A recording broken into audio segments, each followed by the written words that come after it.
My name is Adrian Fonseca. Welcome to Catholic Conversations. I'm here with my friend Emily Alcaraz, and we will be talking about her vocation because my friend Emily here is about to enter the Dominican order with the Ann Arbor Sisters of Michigan.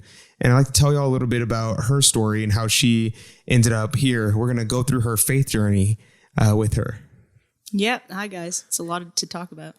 Yeah. So we love talking about faith journeys and walking with people and meeting them where they're at. It's a lot of fun. You just want to encounter me in my in your state of life. Right. We want to, and we're building faith community. So now we have Max on the podcast. Now we have Emily, just building ourselves a little faith community. Thank you here. For being inclusive and including a Latino woman. Absolutely. Amen. And she actually speaks Spanish, unlike me. First, I want to talk to, I want you to introduce yourself. Who are you? Who am I? That's a good question. My name is Emily Alcaraz. I'm originally from Chicago, a junior at the University of St. Thomas studying theology. But not for long, because this summer I'm leaving to enter the convent. Because you're going to Rome. That too. Oh, yeah. So she's traveling a lot this summer. One's a permanent stop, though. Yeah, hopefully. We'll see. Praise God. When was the first time you encountered the Dominican sisters?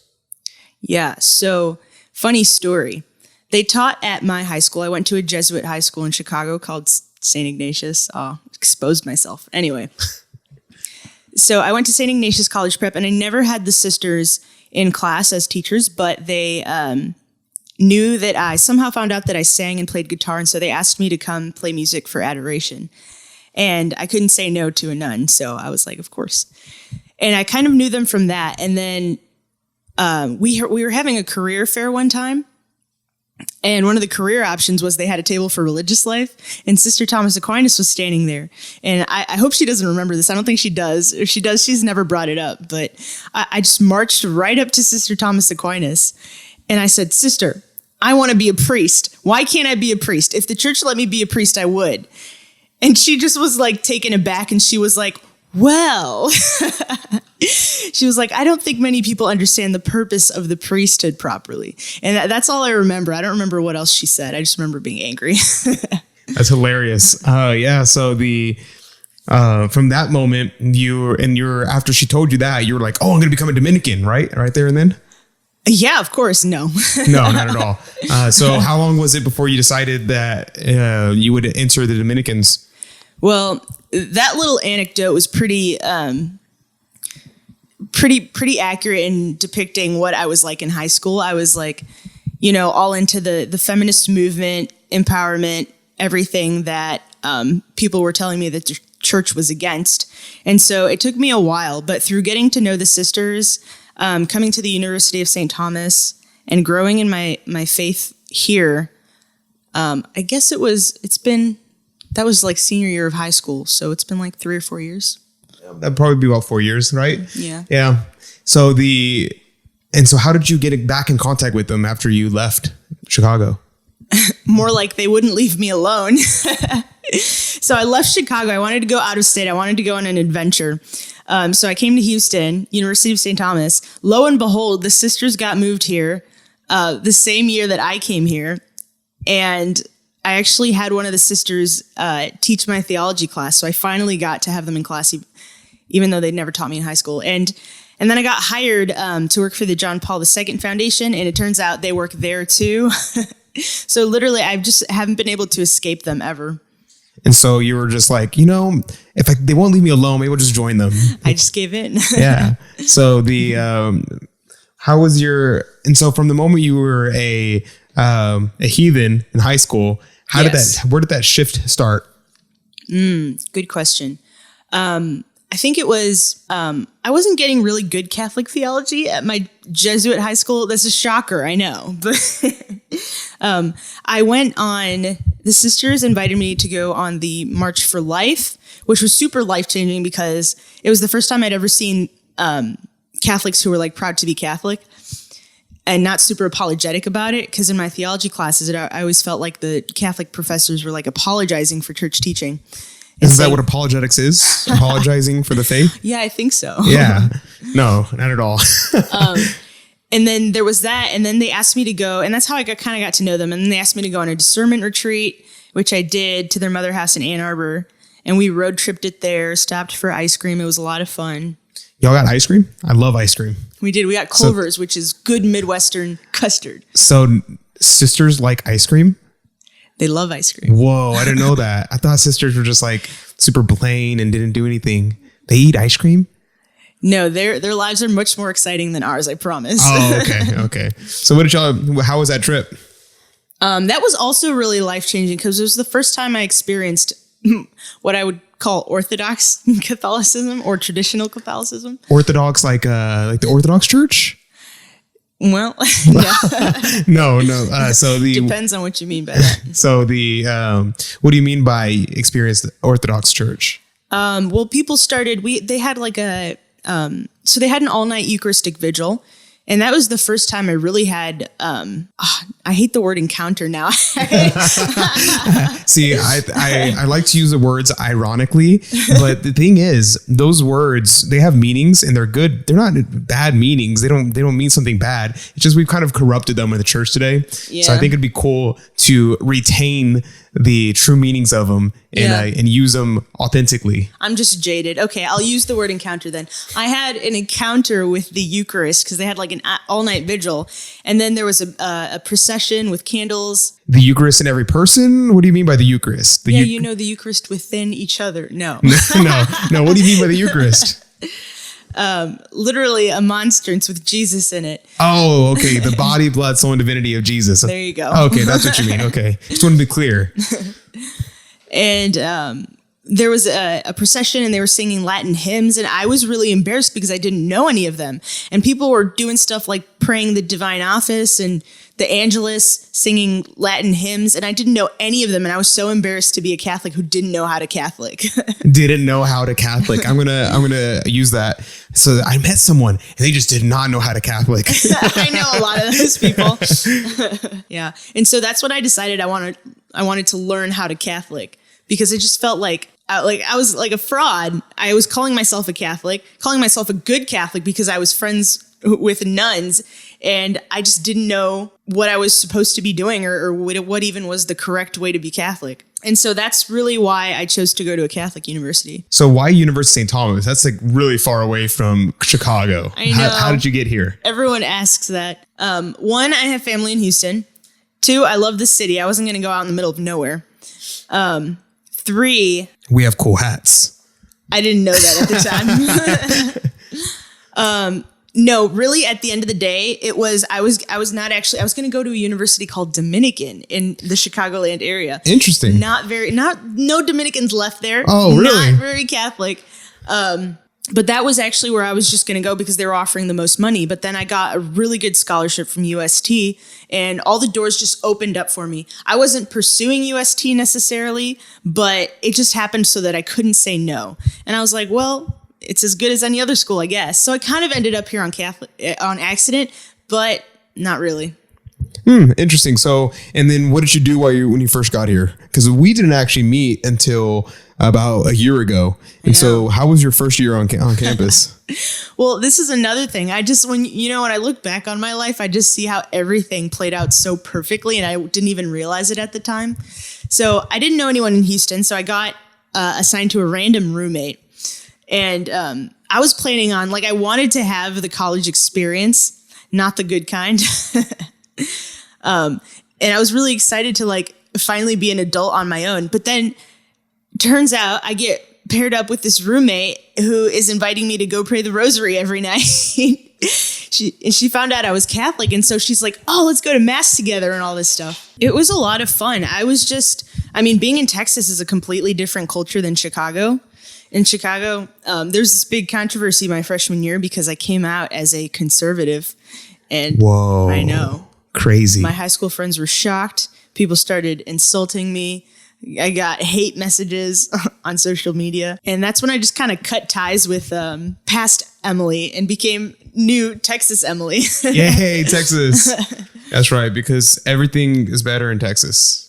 Unfortunately, I agree. So so while you were here, What was your plans your first year here? I was going to be an occupational therapist. I came in as a psych major. I was going to do a bio minor. That did not go well. How quickly did that change? Well, I dropped out of chemistry right away. I tried to stick out biology. I ended up failing. Wow. That's terrible. Yeah. So I decided I was going to have to rethink my life plan. And so I was like, okay, well, I did a newspaper in high school. I love journalism because I'm nosy and I like knowing what's going on. And so I changed my major to communications. So you did communications up to when?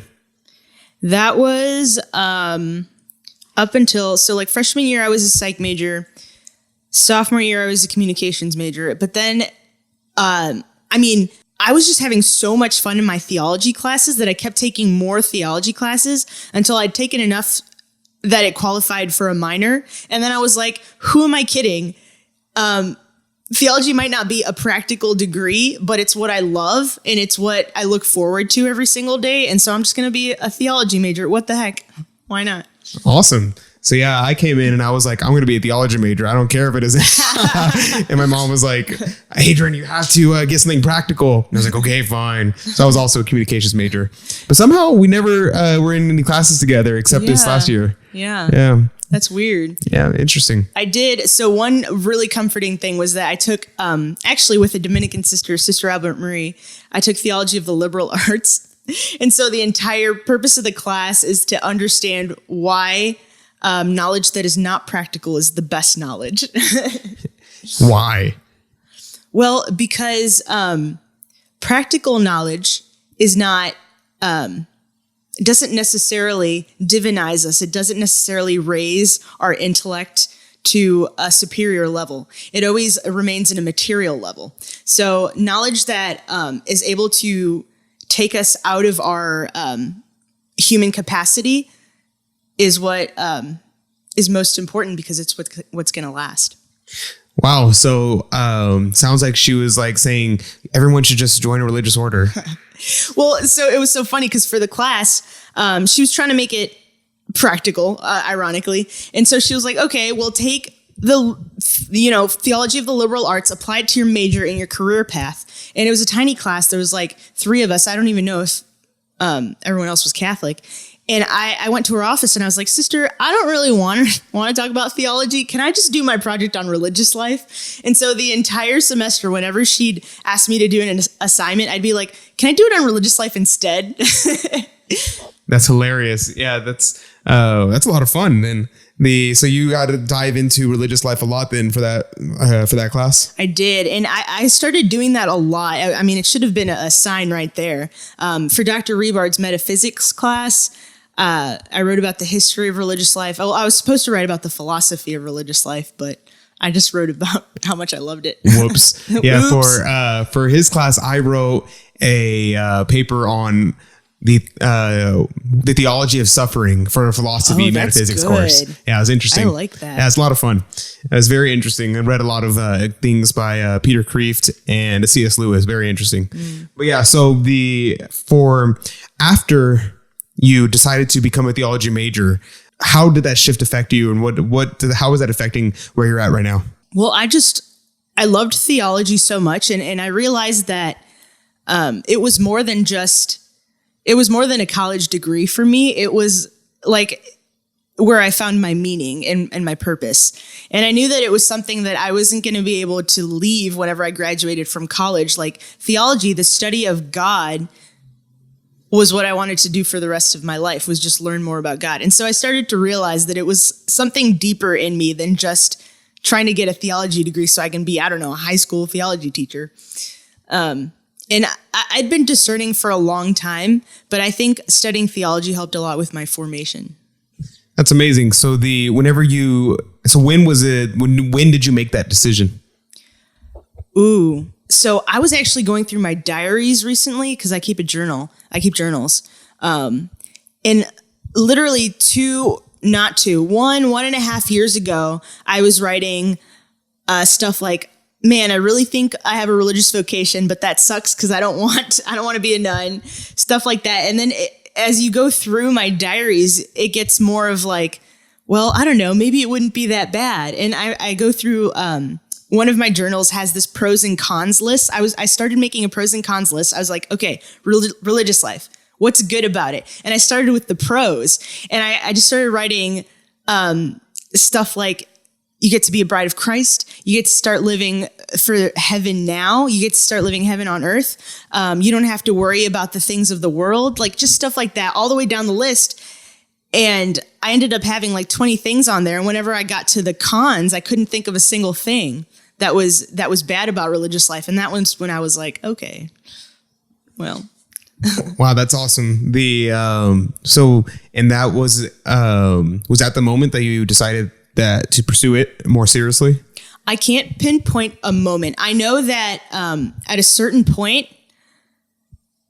I realized that I did have a religious vocation. You know, I think it must have been when I did, because I was a Totus Tuus missionary this summer. And I think working with seminarians from Mundelein Seminary and just seeing how much joy they had about their vocation and how it was inspiring to me. And so I think that's just over the summer, getting to know a lot of seminarians was when I was like, okay, this is something that I can do. And then it became a matter of when and not if.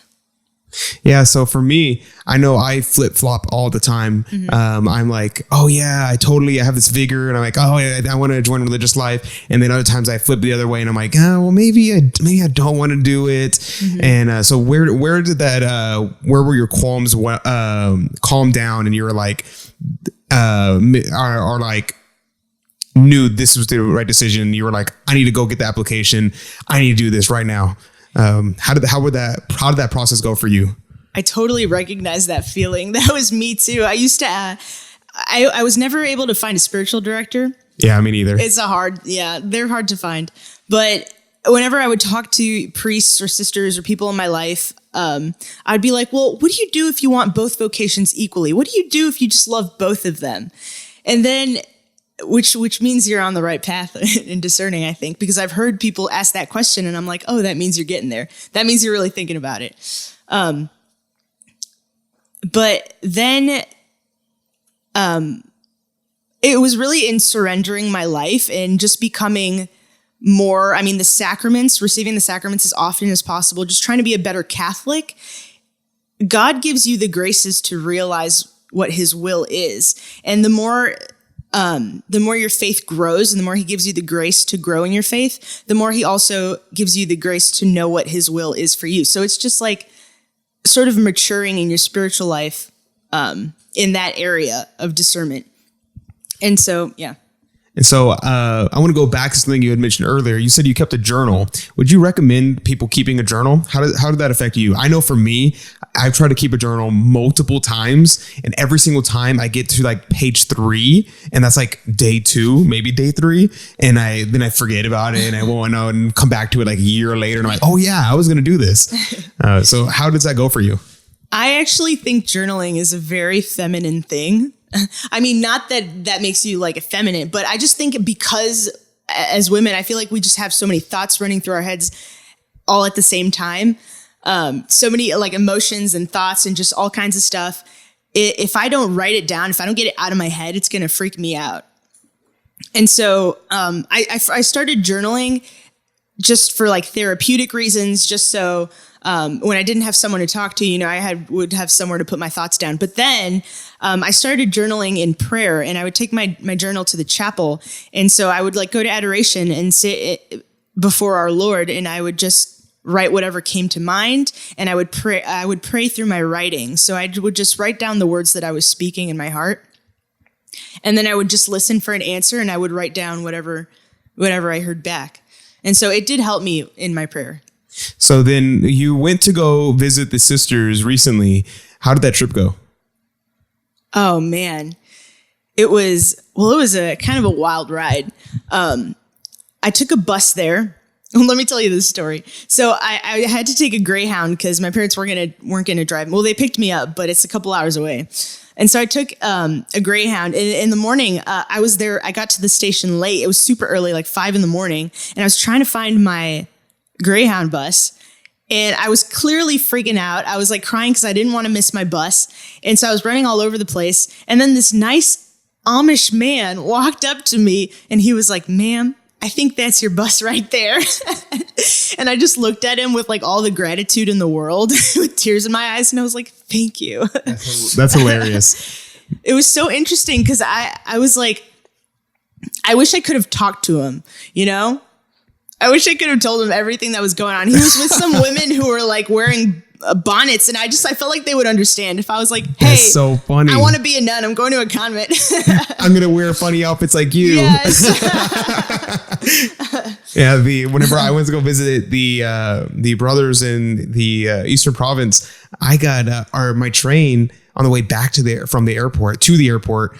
The train was shut down and we had to go all the way around. And I was like, I don't know how to work trains because in Houston and Texas, we don't have trains. Yeah. And so I was like, they were told me, take this train, get off here. And I was like, okay, I know what I'm doing.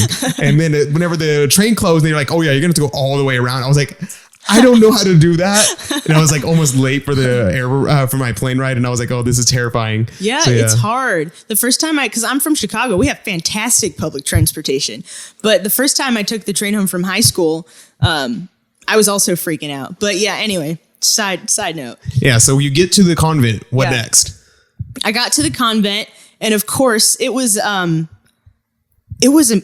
an amazing feeling. I know people say this all the time, but it really did feel like I was coming home. Like I just walked inside the school building and I was like, yeah, I could stay here forever and I'd be perfectly happy. And it's not like a spectacular schoolroom, you know, like they have a 1-floor, just humble little schoolhouse in Ann Arbor, Michigan. But it just felt like the most beautiful place in the world to me. And so while you were on that retreat, how did that compare to the first time you went on a retreat with the sisters? I was in a completely different place. Freshman year, I wasn't doing so well in my spiritual life. I had a lot of despair. And whenever I went to the convent, I was so shocked that I thought it was going to be very boring. But all these sisters, I mean, you're going to hear this from anyone who goes to a convent. They were just overflowing with so much joy. It was like joy I had never seen before in anyone. I didn't even think joy like that could even exist. And so in adoration, the all-night vigil they had before the Blessed Sacrament, for the first time in my life, I was like, well, Jesus, I was praying. I didn't pray very often, but I said, I don't know what these sisters have that's making them so full of joy, but I don't have that joy. And that's something that I want more than anything. So if I can be as happy as these sisters are, I'll do whatever you ask me to do. Whoa, scary. I know. And then so I guess 3 years later, I was back in that same chapel in the same spot before the same monstrance with the same God. And so here, I actually have my diary right here. I always put the time that I'm writing. So this is Sunday, April 7th, 2019 at 2:03 a.m. God knew I was planning on sleeping through my 2 a.m. holy hour. So he had one of the other girls wake me up because we had to do a holy hour in the middle of the night. Anyway, I'm home. I've been left out in the field. I've crawled through the valley of the shadow of death. I've tended the swine. I have run from Nineveh straight into your ready embrace. You found me on a lush green mountainside in Thailand. You found me in an ugly, minimalistic chapel in Houston. Each second, each moment of my life has led me here. This is my kairos. This is my fiat. I have reached the point of no return. I can no longer stand being apart from you. Bathe me in your living waters. Here I once offered my life to you, and here I have come home to be crucified, to wed sacrifice. Quo vadis, I have followed you here. I beg you to consume every crumb of me, toss me around, throw me like a child's toy, and I will adore you. Give me the grace to be used by you. And Blessed Mother, my star of the sea, it's you who has opened my eyes. It is you who has taught me to respond, to be filled, to make haste. Lord, how can I thank you for the gift of yourself? My small, humble gift is that of my liberty, my memory, my understanding, and my entire will. Sushi Pei. That was really beautiful. Like, wow. That sounds like it was an excerpt from a diary of Saint Teresa de Jesús or something. Wow. Someday. Hey, I'm planning on you to publish this if I ever get canonized. No, Oh, that was great. Just kidding. You mentioned something. You said that he found you in Thailand. What's that about? That's a good story. So I give this story all the time whenever I do my testimony on retreats and stuff. So if you're listening to this podcast, you've probably already heard the story. But anyway, I did a sort of cultural immersion volunteer service trip. I was trying to be like a secular humanist because this was at a point in my life when I was trying to distance myself from God and my faith in high school. And so I went on this secular service trip to Thailand. Did a lot of bad things. And then on the last day there, we went for a hike, went up to the top of this mountain. We were there for, I don't know how long, almost less than a month. But the entire time I hadn't prayed, hadn't thought about God. The country is like 99% Buddhist. So I hadn't even seen a crucifix or let alone a church the entire time I was there. And so at the end of my trip to Thailand, we go hiking up this mountain, and I got to the top of the mountain. And I remember thinking it was so beautiful, but I was still sad because I was just sad all the time at that point in my life. And I was like, there's so much beauty here, but I'm still sad about it. And so we get to the top of this mountain, and I turn around and I see a statue, and I realize that this is a statue of the Blessed Virgin Mary holding the baby Jesus. And I'm like, whoa. Wait a second, what's that doing up here? There are no houses, there are no people living up here. There's just a random statue up in this mountain in the middle of nowhere in Thailand. And then we keep walking a little bit, and there's a church. And it's a boarded up church.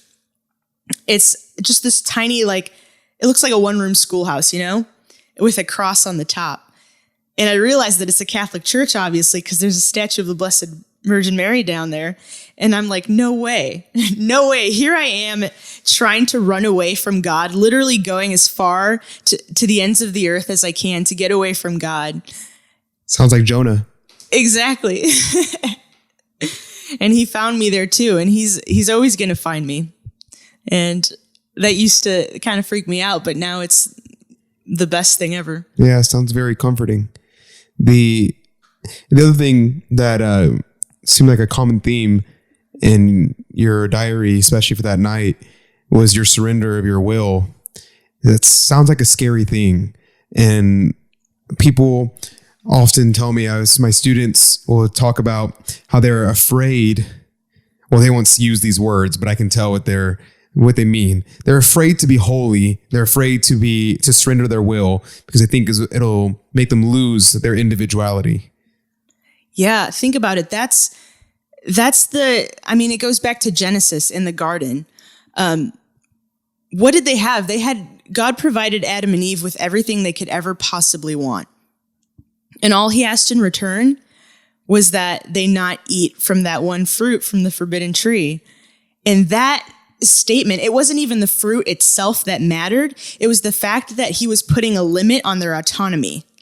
And that same theme, you hear it today. Autonomy is what matters the most to people, themselves, their own freedom to do whatever they desire. And that's how God restricted Adam and Eve. And that's how they rebelled in their disobedience, was for the sake of their own autonomy. And so you don't realize, it doesn't make sense to people that by being a slave to God, only then, when you surrender everything, will you be truly free. And that's just something that's really hard for people to understand, I think. Yeah, I heard this analogy. I don't know who said it. For some reason, I want to say it's G.K. Chesterton, but I really have no idea who said it. It's a good guess, probably. Yeah. So a bunch of kids are on an island and they're wanting to play on the island, and there's a cliff, they're not free to play freely and run around and be silly and do whatever they want because they have the fear of falling off the edge of the cliff. But if they build a wall, if the adults come in and they build a wall so on the edge of a cliff, now they're free to play because they no longer have to stay far away from the edge out of fear of falling off because they have that limit. And is that same limit, that same wall that's being set up that frees us to be more truly who we are. Mm-hmm. Yeah. Yeah, I think I've heard a similar quote. I think it was C.S. Lewis. I don't know. Yeah, I have no idea. Yeah. But yeah. But yeah, so the other thing was that, bringing back to Adam and Eve is very interesting to think about, because Adam and Eve, just like Our Lady, were free from original sin. They were free from concupiscence. They had not even the desire to sin, yet they did anyways. And so that idea made me think of the angels and how even the angels fell.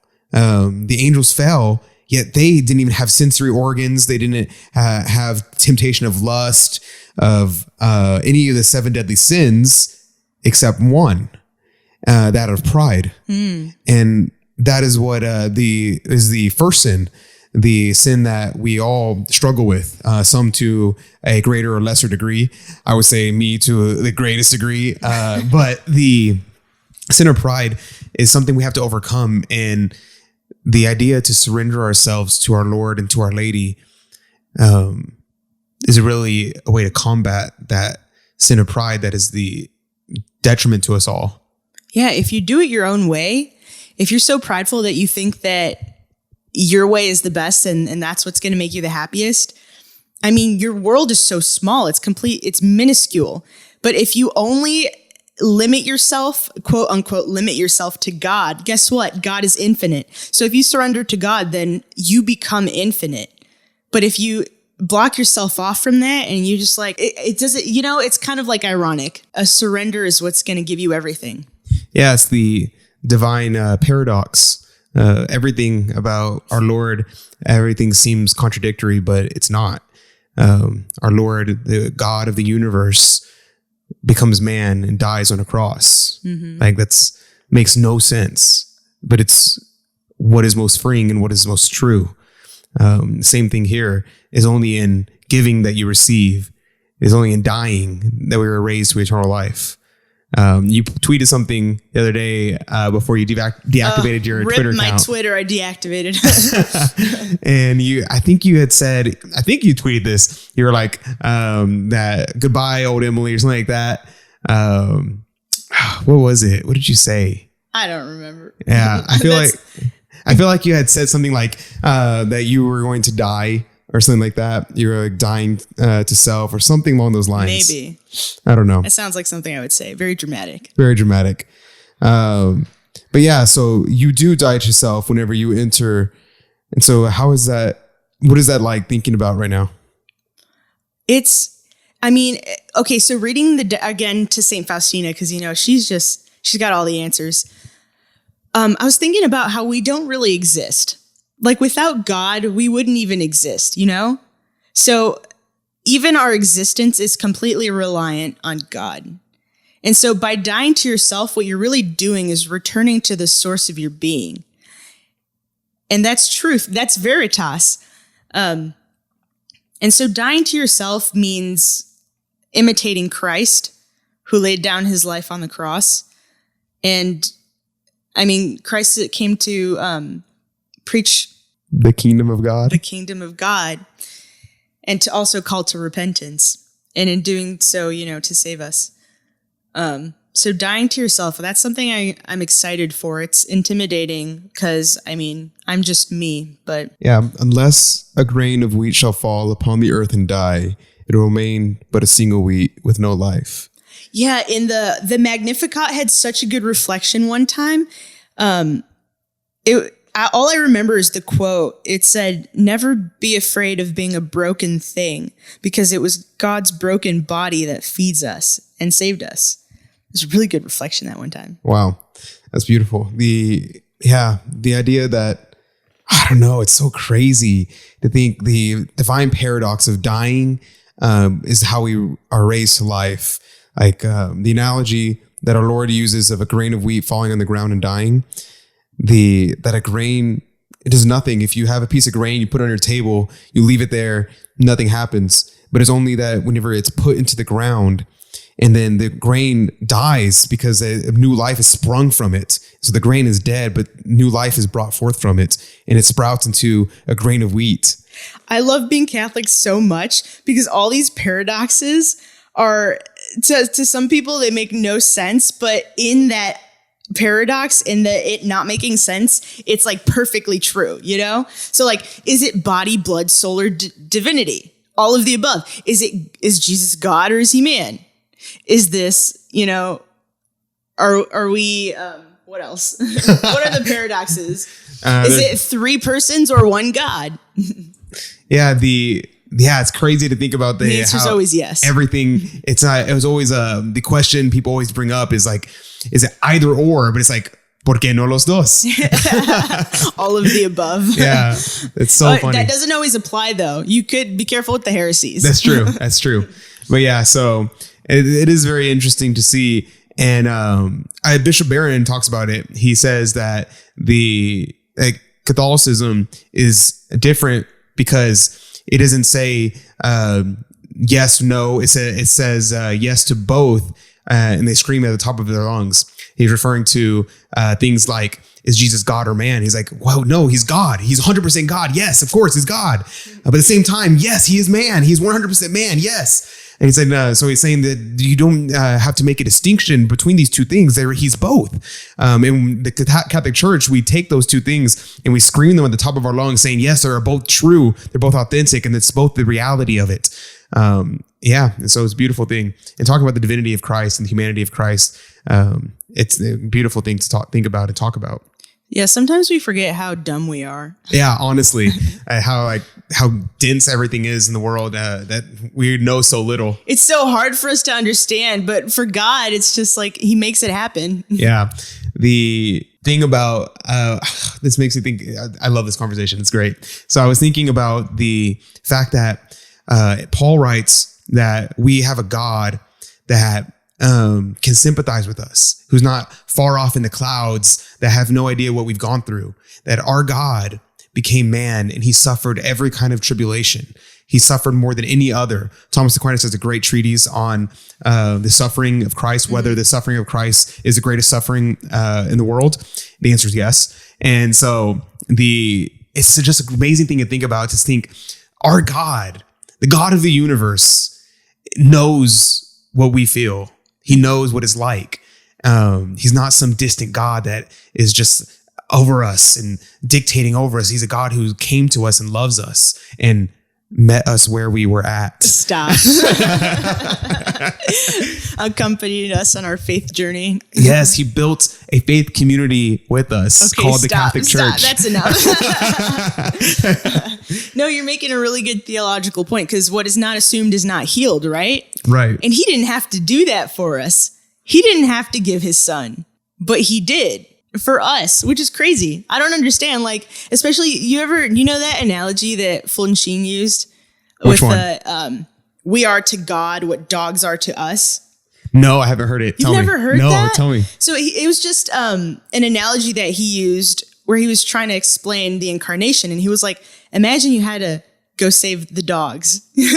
And so you had to send your son to become a dog. And then this son who was a dog, but also your son, had the mind of a person inside of the body of a dog. And so he had to fit in and interact with dogs the way that dogs do. And I think this is not verbatim. I'm just like paraphrasing Fulton Sheen's quote. But imagine dying for a dog. This seems absurd to us. Yeah, that's crazy. That's not even half of what the reality of God becoming man is like. You know? That's insane. Yeah, when you say it like that, like, whoa, the infinite God became man. It's one thing to say that and to think about, like, oh my gosh, would you send your son to become a dog and die for all dog kind? That's crazy. No, I wouldn't. They're so finite compared to compared to humans. And then humans are infinitely finite compared to God. That's crazy. And even dogs can be pretty smart. Imagine sending your son to become like, I don't know, an insect. Yeah. A germ to save germs. Save germ kind. Even that doesn't even capture it. That's crazy. Oh my goodness. That's nuts. Yeah. The scandal of the incarnation, the fact that God would become man. Oh my gosh. Yeah. That's what a lot of people had problems with. They're like, the Jews have a problem with that. The Muslims have a problem with that. Thinking, how could the infinite God become man. That's blasphemy. That's what they would say. They called it blasphemy. Yeah. So yeah, we have a beautiful faith. So why these Dominican sisters and not like the million other groups? Honestly, I feel like that's a question that I'm asking and I am having answered every day a little more. The obvious answer is that the Lord put their presence in my life when I was in high school. He put them there so that they could help me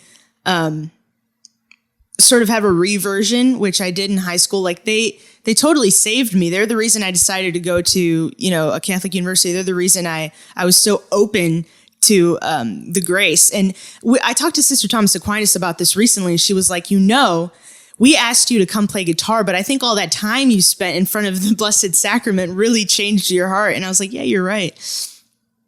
But yeah, these Dominicans, first of all, because God made it very clear to me that I have a connection to them. He put them in my life over and over again. And then also, I get along so well with all of them. And like I said, the more I learn about the Dominicans, the more I learn about their specific, apostolates and charisms, it just all fits me so well. And then these Dominican sisters have a special vocation to, or a special devotion to Our Lady and our Lord. Can you talk about that? Yeah. So really the Eucharist, I remember having a conversation with Sister Elizabeth John when I was in high school, and we were asking her about her vocation story. And she said, well, when I was going through a really rough time in my life, the only place that I could find peace and quiet was in adoration before the Blessed Sacrament. And so the Eucharist was the most important thing for me. And that really stuck with me, especially as I started to learn more about the theology of the Eucharist. And I started to realize that, whoa, this is really God. And so the Eucharist has been, my first love, the most important thing in my life. I would spend 24 hours a day, 7 days a week in front of the Blessed Sacrament if I could. There are orders that do that, but but maybe not those right now. Yeah. Well, that's the thing, because I visited a cloistered convent in Chicago, near Chicago, Carmelites of St. Joseph, and I loved it there. I really loved them. And I was like, wow, I think it would be so dope to be a cloistered Carmelite.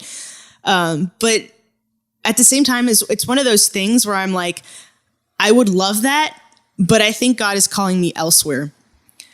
Because I think that I have gifts and talents that I can share in this specific community. They love music. I love music. They teach. I love teaching kids. I learned that while I was doing Totus Tuus this summer. So for those who don't know, what is the charism of the Dominican order? Well, the Dominican order, their spirituality is, they have several sort of mottos that they talked about on the retreat. For example, one is veritas, truth above all things. Another one is, I don't know the exact Latin phrase, but it's to contemplate and to share with others the fruits of one's contemplation. And that one I really love. Who coined that? I don't know. Do you know? Thomas Aquinas. Oh, okay. Thomas Aquinas. That was going to be my first guess. Thomas Aquinas was attributed with coining the term. And if he didn't, he's definitely the one who promulgated it. And made it like was the motto of contemplating and sharing the contemplations. Yeah. And so, so they tend to give the credit to Thomas Aquinas as the one who coined the term. But yeah. I assumed so. And the third one? And to praise, to bless, to preach. Right. Awesome. That's in the there's a when felt I was like a quiz. Yeah. So I went to go visit the sisters of the Immaculate Province, and for their gala, and they were singing the song Benedicere, Predicere, Laudare. Something like that. I forget what order they say it in, but it's to praise, to bless, to preach. Mm-hmm. And they were singing it over and over again. And it was really beautiful. And I was thinking, yeah, that's a beautiful mission. Yeah. And the more I learn about it, like truth, veritas, I have always been a person who cares more about truth than about feelings, like facts don't care about your feelings. Yeah, something like that. And that's something that I think the world is missing right now, is like, for some reason, the world doesn't care about what's true anymore. Yeah, it's interesting you say that, because when I went to the Holy Land last year, the place that I most identified with, it was really interesting. So when we were there, the sister who took us, she told us that we were we had a meeting at the end of every single night, and we would talk about our pilgrimages. And she said, I want y'all to choose a place, and that's going to be your spiritual place in the Holy Land. And so whenever you reflect back on it, remember this place as this is your spiritual home. And so every person was choosing a different place, and I could not find a place that I was like, I loved everywhere. Everywhere was amazing, but there's no place that were really attached to my heart. And you saying that right now just made me remind me of this. So that's why I'm talking about it. So the last day, or the second to last day, we went to this place, and it was a new place that they just discovered. They were doing excavations. They're always doing excavations in the Holy Land, because they're always finding new stuff or old stuff. And so they were there, and they found a place where they think is most likely the place where Jesus was brought before Pontius Pilate. And immediately we were reading the scriptures at the place, and we're reading Pontius Pilate say, "What is truth?" And at that moment, I was like, "This is the place that I identify with." And so that next evening, she was like, "Okay, Adrian," because I was the only one that had chosen a place yet. "You have to choose a place now. Like, you choose one, just pick one," because everyone else had already chosen. And I was like, I think it was Pontius Pilate where he says, "What is truth?" Because I think that's what I've always had in my heart my whole life. So I think we are the same in that manner. That's the sign of a Dominican. And then to contemplate and to share with others the fruits of one's contemplation. So one of the sisters, when I was on retreat, she made a great point about this, because she was like, well, Thomas Aquinas says that contemplation is the greatest thing we can do. Contemplation of God is like participation in the Trinity, like Sister Chow told us. And she was like, well, I was really torn about joining an order that, is purely contemplative, because contemplation is the greatest thing we can do as people. But then I realized that this motto, to contemplate and to share with others the fruits of one's contemplation, was perfect, because what that means is that you've contemplated as much as you possibly can, and you've filled yourself so much with God that it's just overflowing, and you have so much, you're reaping so much good and fruits from that contemplation that you have to share it with others. And so that's how she said she justified joining a non-contemplative order. That's hilarious. Yeah. There's one story about Saint Dominic that I love, and I always tell the story. And so I may have told the story on the podcast before, but I love it. So I'm going to say it again. So the Saint Dominic was known to do a lot of penance for poor sinners. And so one day, so he would constantly be up all night. He wouldn't sleep, and would stay up in front of the Blessed Sacrament and praying on his knees, and he would be muttering to himself. And one night, one of his brothers was walking past the chapel late at night and hears him. And they look into the chapel and they see him, and they go over in there. He's listening to what he's trying to say, and he listens and he hears Saint Dominic's muttering and moaning and groaning and sorrow, weeping, saying, "What will become of poor sinners? What will become of poor sinners? What will become of poor sinners?" Over and over and over again. And I think that's where a lot of the mission of the Dominicans come. You have your contemplations, but you want to share it because you want people to come closer to God. You want to bring people to heaven. And I always said that was always my goal, is to get to heaven and bring as many people with me. Yeah, I love that. And it's like, everyone wants to be a mystic, right? Everyone wants to levitate. I'm reading the Diary of St. Faustina right now, and I'm just so in awe of the incredible, capacity that she had for God. But not everyone is called to be a mystic. And that's the thing. I think that I want to do what I can while I'm still here on earth to bring other people to Christ. Yeah, that's awesome. And so where are you now? You're finishing up the year, your semester, and then what's next? So I'm leaving for Italy in 3 days.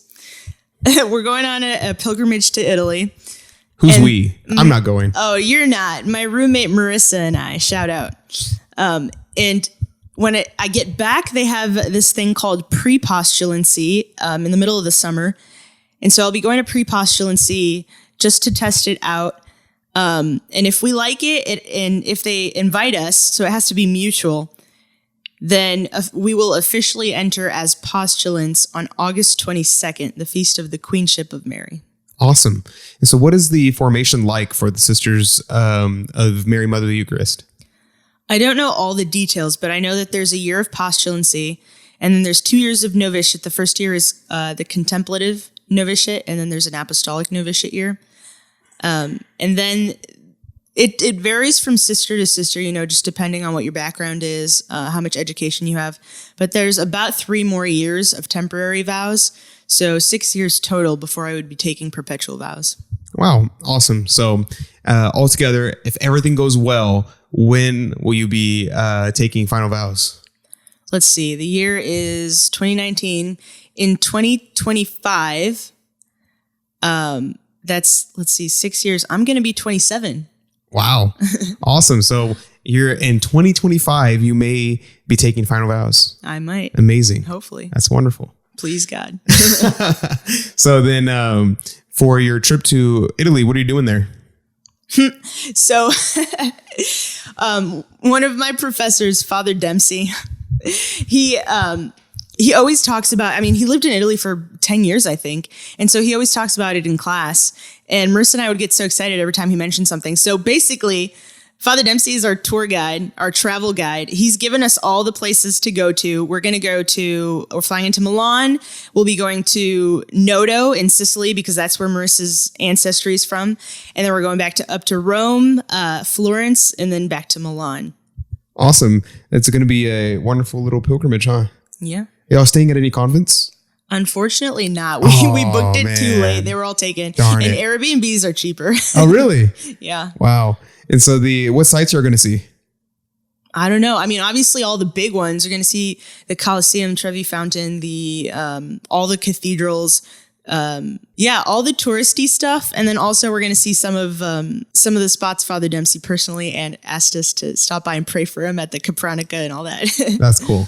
Yeah. So, and then whenever you get back, you go and visit will you go home first? Yeah, I'll be all over the place. I'm going to go home. I'll go to Ann Arbor for a week in June, go home again, then go back to Ann Arbor. Oh, so that's how that works. For pre-postulancy, you go back and forth? No. So that's just for the summer. Then once I enter, I'm in for a year. Okay. I can leave whenever I want, but I'm not going to want to leave. Oh, okay. So they're going to have officially, to force me. they lock you into a cell in August. Yes. Oh, okay. I see. I can't wait. Cell, Cheli. Say what? Cell comes from the word Cheli. Oh, does it really? I didn't know that. It's your little piece of heaven. Really? Yeah. Is that where that comes from? Yeah. I didn't know that. Wow. That's why they call it a cell. I didn't know that. I thought it was because you were being thrown in prison. It was like they're locking you up. You can't leave. The best kind of prison. The best kind of prison. The prison with our Lord. And so, because our Lord was thrown in prison. We visited there in Israel where Jesus was thrown into prison. It was crazy. I got to tell you about it. That's great. I'll tell you a little bit about it right now. There's a hole in the top. And so what they would do was they would drop you through the hole and you would fall into the prison. Like it wasn't like typical prisons today where you open up a door and push them in. They literally was a hole in the ground and they would drop you down the hole. Yeah, people were brutal back then. And so the way they got him out was they lowered a rope and they would attach it to him and they'd pull him up out of it. I was like, that's crazy. And so they have carved out a staircase now. And so you can actually walk down there. And but I was looking and I put my head through the hole. I wasn't supposed to, but I did. And I was like, dang, if I fell from here, I might break a bone. That's a long drop. I think that's the idea. Yeah, I guess so. That was terrifying. And I was like, that's probably why they don't want you picking your head through there. Oddly, it did not have like a glass case on it or anything, but you could fall down it if you tried. It was pretty crazy. Well, it's just like when you go to the Grand Canyon and they tell you don't get too close to the edge. I've never been to the Grand Canyon. Me neither. That's what I've heard. Any last things you'd like to talk about or any last things you want to bring up? Oh, I have one question. So last question, maybe. From the beginning, you said that you were a feminist. So you went from feminist to future sister, what's that like? It's been quite a journey, and honestly, it's ongoing. When I was in high school, I say that like it was a long time ago. It's not. It was 3 years ago. That was kind of the thing. Like feminism was coming back in style. And so here I was like, and like I said, everyone in my high school was very apologetic about being Catholic. So I was kind of like I'd maybe probably be pro-life if I got pregnant, but I'm not going to tell you what to do with your body. And there was I had a religion teacher at my Catholic high school who told me that even if you're pro-life, if your friend is pro-choice and gets pregnant, then you should be driving her to the abortion clinic. Because that's the loving Christian thing to do. That's crazy. Is not to impose your will on her. Yeah, so that was what I was getting. And these were my religion teachers. So I was like, oh, this has got to be true. And this is a real scenario that I found myself in. My best friend in high school one day came up and was like, I think I might be pregnant. And I was like, well, my theology professor said that this is what I should do. So I was like, well, you know what? To my friend, I told her, if you're pregnant, I'll take you to the Planned Parenthood. No. And I thought that was the good and right thing to do. Thank God she turned out to not be pregnant. That would have been a terrible mistake. And it still haunts me. Gosh. It still haunts me. Whoa. That's terrifying. Yeah. Bad catechesis can kill people. Tell me about it. And this was, I had friends who the conversations we were having in high school were like, oh, this is not appropriate. I can't say this. But you know how there's this movement for women to stop wearing bras and for women to be able to go topless in public? Ew. I know. I don't want to be vulgar, but and then there's like women who I had friends who thought that, pornography was so empowering. Whoa. And these were the conversations I was having, and this was what I was being exposed to. And I was like, well, I didn't have anyone telling me otherwise. And so I was like, I guess it makes sense. I guess women should be able to walk around topless. They do it in tribes in Africa. Why not here? Oh my gosh. And so I started to become radicalized. And I'm not a person who does things by halves. Like, I like being radical. And so if I was going to be a feminist, I was going to be the best feminist out there. And that was where I was at. That's why I marched up to Sister Thomas Aquinas that one time and started telling her off about why can't women be priests? And that was what I thought. And then it's been such a journey. I went from there to coming to terms through the theology of the body to coming to terms with the role of the feminine in the universe. And then from there, I started calling myself a Catholic feminist. And then it wasn't until later that I was like, the term feminism is a social construct. It's something that the society has come up with to try to accomplish what the Catholic Church already teaches. Why should I call myself a feminist if the Catholic Church knows more about women than feminists do? So make for me a distinction between a Catholic feminist and a Catholic. Basically, what it boils down to is a Catholic feminist is probably pro-life, sometimes against contraception. It's still wanting to be a part of the culture, while also being Catholic. It's like, it rubs me the wrong way. It's like trying to be both at the same time. Trying to be in the world and not of the world, but at the same time of the world. Yeah, it's like both. And that just bugged me too much. And so I was like, the only reason I'm calling myself a feminist is because women are telling me that I should. And that if I don't call myself a feminist, I'm somehow a terrible person and I hate myself and I want to be a slave and abused by a man. This is what, the stereotype is. And I was like, no, the Catholic Church crowned Mary as the crown of creation, as the queen of heaven and earth. How is this a bad thing? Yeah, we're so oppressive.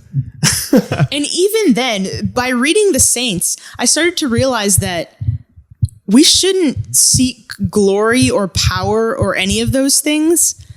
It's easier said than done, right? But the saints, like Saint Therese, she wanted to be small and little. She had her little way.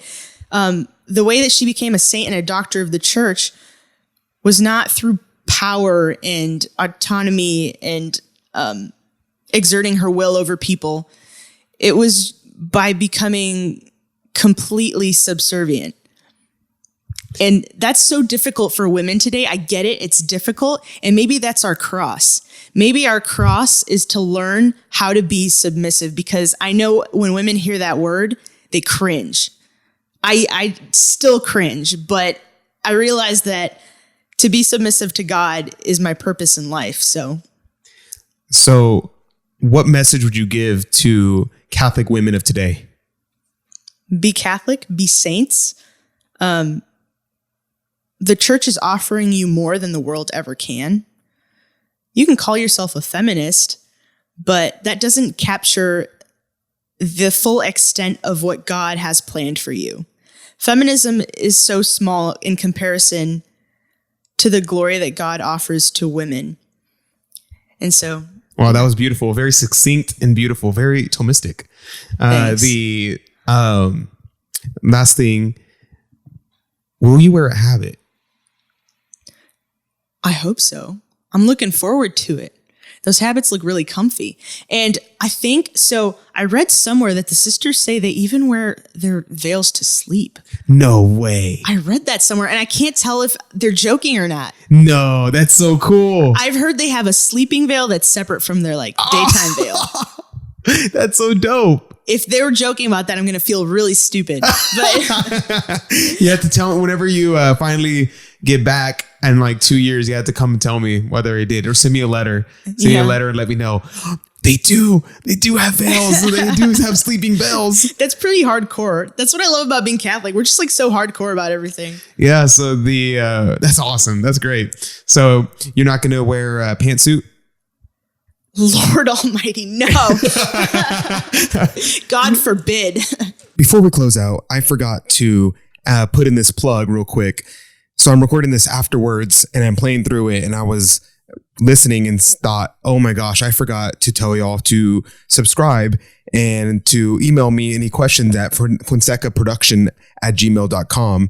That's Fonseca, FONSECA, production@gmail.com. For any questions, comments, or concerns. And to subscribe, just look us up on any platform. That's iTunes, TuneIn, Stitcher, Spotify, anywhere you listen to podcasts. Ours is listed under Catholic Conversations. Just look us up and subscribe, and you'll get our podcast every week. We are trying to test out what day works best. I was doing it on Fridays. I'm going to test it on Mondays for the next few weeks, and I may move back to Fridays. We'll see what happens. And follow us on social media. I am available at Instagram at FFONZE. That's FFonze. On Twitter at the same handle. And then on Facebook, Adrian Fonseca. That's where you can find me. And you can follow me, message me there, however you want to get in contact with me. Other than that, tune in next week for our conversation next week. I'm not sure when we'll get back to talking about music, but we are going to put that on the back burner for now. And I put us back in to close out in prayer with Emily. Alrighty. Let's close out in a Hail Mary in the name of the Father and the Son and the Holy Spirit. Amen. Ave Maria, gratia plena, Dominus tecum, benedicta tu in mulieribus, et benedictus fructus ventris tui, Iesus. Sancta Maria, Mater Dei, ora pro nobis peccatoribus, nunc et in hora mortis nostrae. Amen. In the name of the Father, Son, and the Holy Spirit. Amen.